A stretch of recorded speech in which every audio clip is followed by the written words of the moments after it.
Hi, in this video, I would like to share with you a landing tutorial for Cessna 172. And while we are watching, let's pick up some technique and how we'll do it in a small aircraft like Cessna. In all Cessna, it will be like the same. So let's When we're proceed. teaching pilots how to land an airplane, we often start by not teaching them how to land. Let me explain. We're flying at 3,500 feet above sea level, or about 1,000 feet off the ground, following that road straight below us. We're in cruise flight, about 2,400 RPM and 110 knots indicated airspeed. If we reduce power now, let's say to around 15 or 1,600 RPM, in order to maintain altitude, we'll need to pitch up. This causes us to trade airspeed for altitude. We slow down in order to maintain altitude. As we approach the white arc on the airspeed indicator, we extend the flaps 10 degrees, which you can hear moving. We'll then stop trying to maintain altitude and let the aircraft settle into a shallow descent. In our Cessna 172, we'll be about 75 knots. The speed isn't important right now. We can add progressively more flaps, and with full extension at 30 degrees, we're going to aim to fly the airplane at 60 knots. We can control our airspeed with pitch up to slow down and vice versa. As we approach 60 knots, we're going to pretend to land. Let's pretend the runway is at 3,000 feet. And what we want to do is keep our aircraft as close to 3,000 feet without going below, i.e. hit the runway, as we trade away all our remaining airspeed and quote-unquote land at the slowest speed we can.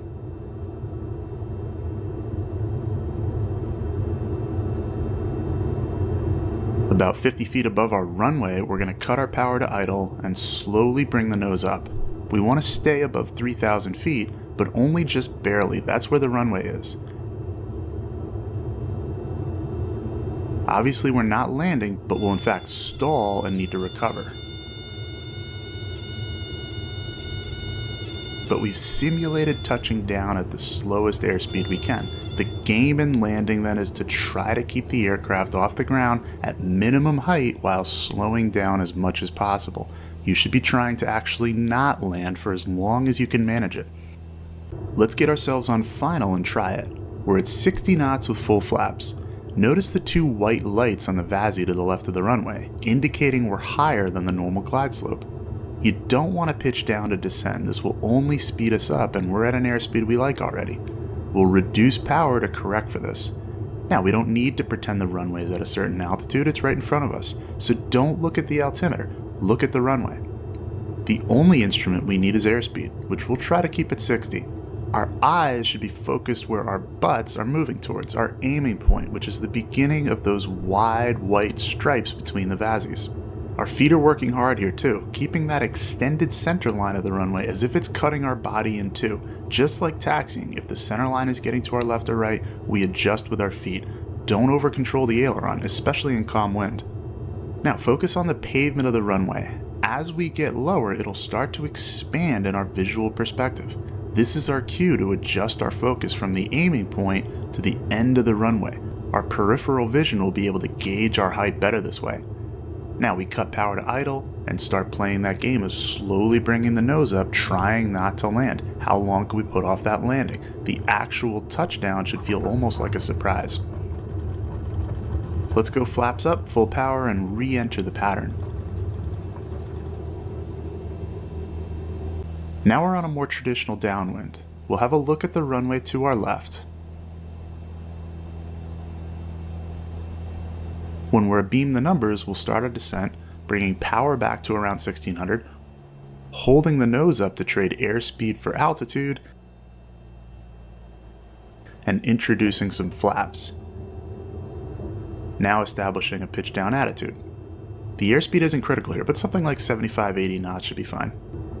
We'll make our base and final turns, bringing flaps to 30 and slowing down to 60 knots. This is where airspeed is important on final. Know your aircraft's ideal approach speed and fly that first. Airspeed is king.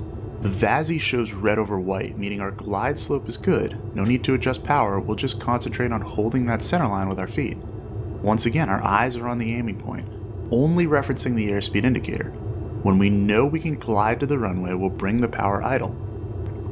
And again, what's going to happen is the runway will fill up our field of vision. The runway goes from being a compact object in our view to blowing up and taking up a great deal of our vision in a short amount of time.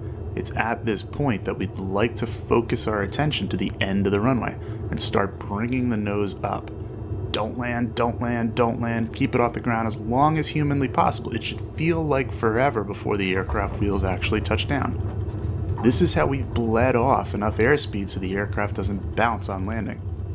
Now, all this is so easy to talk about and show in the sim, but landing an aircraft requires all the focus and coordination you can muster, especially as you're learning the mechanics. Think of it like learning a new sport. You're exercising muscles in a